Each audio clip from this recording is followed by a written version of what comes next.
Maka di sini bagi istri-istri yang hamil muda, maka dokter kandungan setelah memeriksa dengan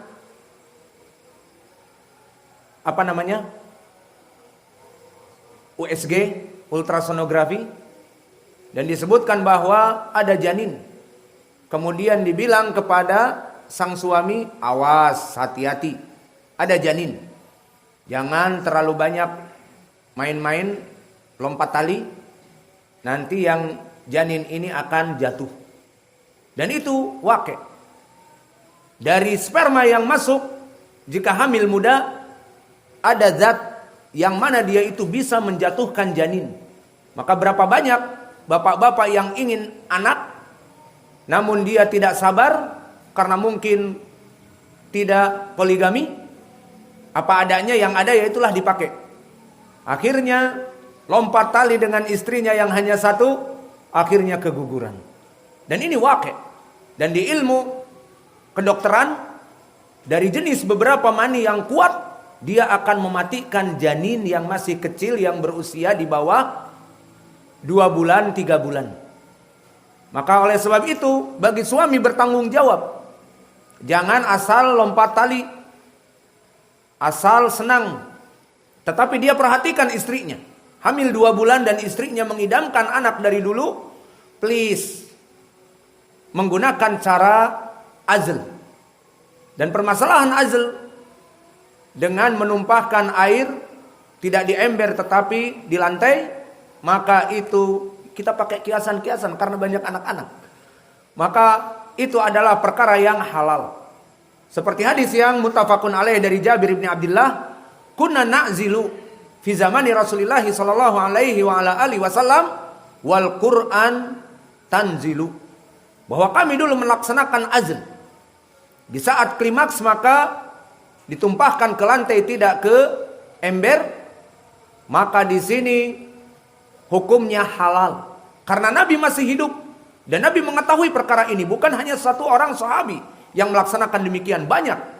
Dan juga tidak diharamkan oleh Allah Jalla wa'ala, tidak turun ayat.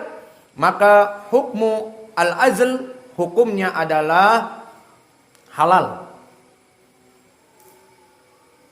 Maka di sini pendalilan tentang permasalahan menjaga istri kita, keharmonisan istri kita, boleh bermain-main, boleh.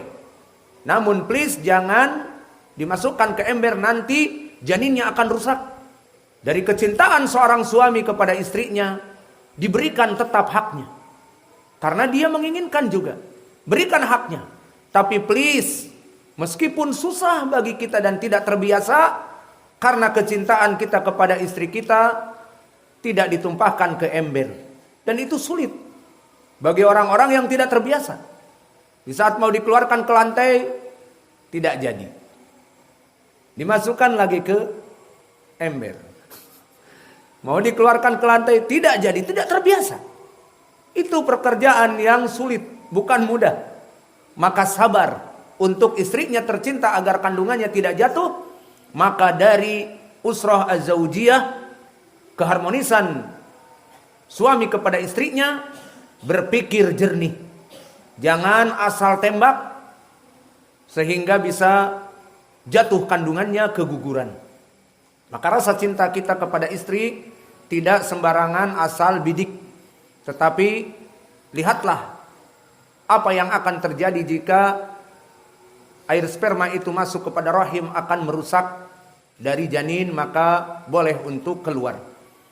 Kemudian disunahkan juga bagi seseorang yang sudah selesai klimaks dari keharmonisan rumah tangga, setelah selesai, apalagi 3 ronde, maka sudah capek, mau jalan ke kamar mandi dan sebagainya sudah capek, maka disunahkan dari sunnah untuk berwudu meskipun dia tidur karena sudah overtime 3 ronde, maka tidur dari jam 3 tidak apa-apa, untuk tidak mandi mengambil wudu.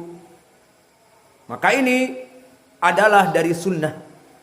Jika tidak mampu untuk mandi, maka berwudu.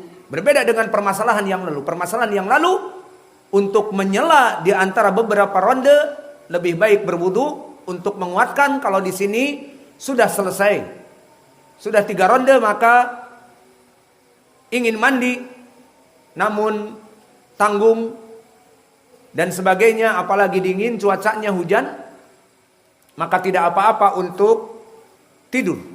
Namun sunnahnya melaksanakan wudu sebelum tidur. Maka telah datang hadis yang diriwayatkan oleh Imam Ibnu Khuzaimah dan Ibnu Hibban, yang semua sanadnya bertumpu kepada Sufyan an Abdullah bin Dinar an Ibnu Umar an Umar. Sufyan jika yang meriwayatkan kepada Abdullah bin Dinar, siapa Sufyan? Sufyan Ats-Tsauri atau Sufyan Ibnu Uyainah? Sufyan Ibnu Uyainah. Karena Sufyan Ibnu Uyainah min atsbatin nas dari Abdullah bin Dinar. Maka sanad ini sanad yang semua rijalnya thiqat. Sufyan Ibnu Uyainah imam. Dan Abdullah bin Dinar imam. Dan Abdullah bin Umar imam atau sahabi. Meriwayatkan dari Umar bapaknya, di mana Umar bertanya kepada Nabi, "Ayanamu ahaduna wa huwa junub ya Rasulullah?" Bolehkah tidur di antara kita jika sudah capek beronde-ronde kemudian tidur tanpa mandi? Boleh apa tidak? Jawabnya boleh. Naam. Walakin an yatawaddoa insyaallah, agar dia itu berwudu insyaallah. Maka di sini sanadnya sahih seperti kami sebutkan. Maka di sini agar melaksanakan wudu tidak apa-apa. Dan begitu pun dari husnul usrah az-zaujiyah, please. Di antara dua sejoli ini tidak menceritakan apa yang dia lakukan kepada siapapun dari kerabat-kerabatnya. Maka tidak pantas dia menceritakan kepada ibunya, kepada tante bibinya, ataupun kepada teman-temannya dari perempuan. Dan laki-laki pun demikian, maka hukumnya haram. Tidak boleh. Biarlah yang terjadi hanya Allah yang mensaksikan, dan tidak boleh untuk disebar.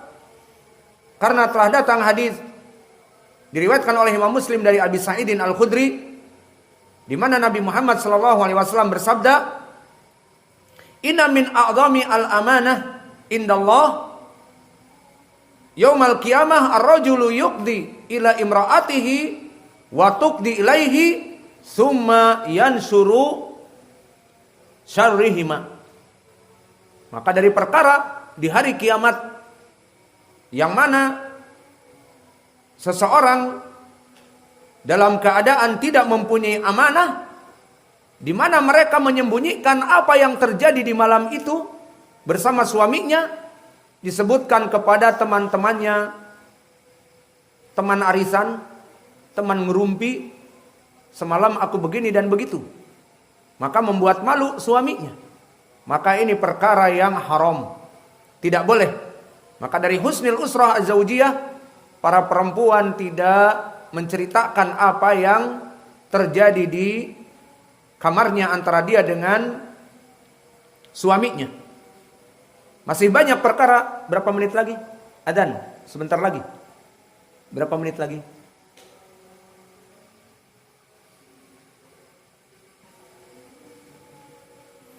Maka mungkin ini yang terakhir, bahwa dari husnul usrah az-zaujiyah,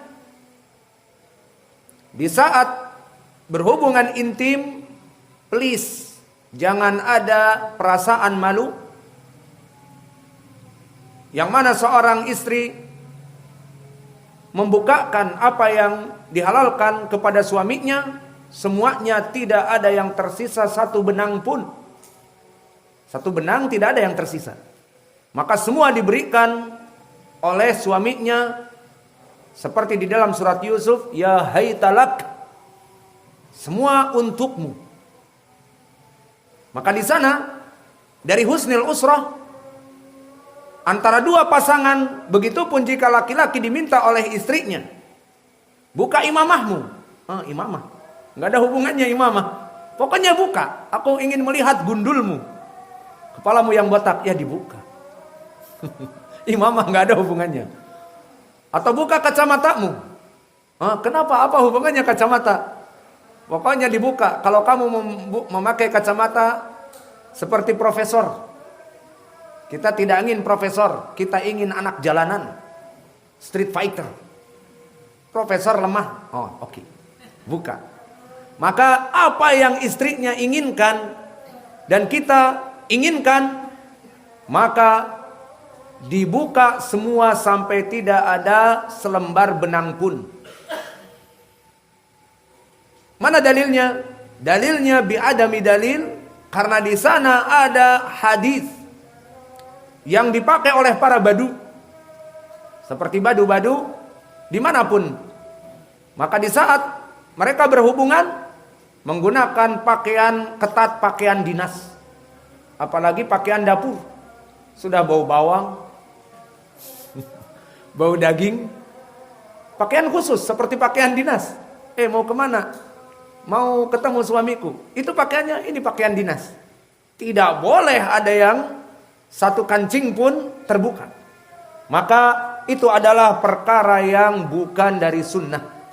Telah datang hadis yang diriwayatkan oleh Abi Umamah, berkata Rasulullah sallallahu alaihi wa ala alihi wasallam, namun sanadnya dhaifun jiddan, idza ata ahadukum ahlahu falyastatir alaihi wa ala ahli. Jika datang seseorang kepada suaminya, maka agar menutupi pakaian-pakaiannya. Ditutupi pakaian-pakaiannya. Bahkan helm, jika ada, pakai helm sekalian. Kepalanya pun ditutupi. Maka hadis ini alhamdulillah hadis yang dhaifun jiddan, diriwayatkan oleh Imam At-Tabrani dari jalan Ufair ibnu Ma'dan an Sulaim ibnu Amir an Abi Umamah. Sulaim ibnu Amir rawi yang thiqah, namun Ufair ibnu Ma'dan disebutkan oleh para ulama mungkarul hadis. Hadisnya berkesendirian dan telah berkesendirian dengan sanad ini dan berkesendirian dengan makna ini. Barang siapa yang mendatangi istrinya agar berpakaian, jangan membuka pakaiannya, maka ini gharib, ini aneh. Maka mungkin inilah yang bisa kita berikan, dan di sana masih banyak trik-trik ataupun metode-metode tutorial agar kita semakin bahagia dengan istri-istri kita, namun karena waktu yang memisahkan di antara kita, maka akhirnya kita cukupkan dengan berat hati. Wal muadzin yuadzin wa barakallahu fiik. Subhanakallahumma wa bihamdika asyhadu an la ilaha illa anta